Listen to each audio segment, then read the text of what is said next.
This exercise is a barbell front squat. Now, Dan has great forearm flexibility, so he's going to be able to get into a front squat quite easily.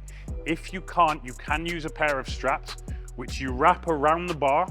Once it's fixed to the bar, you actually use the strap and hold onto the bar like so, okay? So if you can't get your forearm into the right position and keep your elbows high, you can use a pair of straps. Now, what Dan is going to do, with his hands just wider than shoulder width, I like to wrap about 3 fingers around that bar as I go. Some of you may have better flexibility and you can do more. It's going to walk into that bar, sitting the bar just at the bottom of his neck. It will feel uncomfortable initially, but as you get better at this and you build a little bit of muscle through your shoulder, you're going to be able to make it a little bit more comfortable for yourself. Once he has that position, he's going to lift his elbows up, lift the bar away from the rack and step backwards.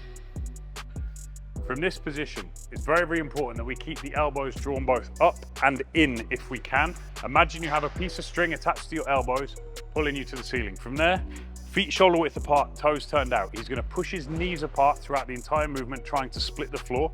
He's going to break from the hips and lower himself down to the bottom of the movement, trying to keep the elbows up high all of the time, always driving those elbows up towards the ceiling, and then power back up. Just release one finger, Dan, release one finger, and try and drive those elbows higher. All the way down, knees pushed out, splitting the floor all the time, and power back up. Again, always being aware that those elbows don't start to drop. Just go 2 more reps, elbows up towards the ceiling, best you can, really trying to keep that thoracic spine extended. Down, down, down, down, down, elbows up nice and high. One more time, nice and smooth. Drive those knees out, keep the chest up high, and walk back in nice and safe. Relax there. As I say, dependent on the ability of your forearm to fully extend, the length of your lats, and how well you can position that bar. This can be tricky for some of you, but work towards pushing that bar right into your neck and keeping your elbows as high as possible.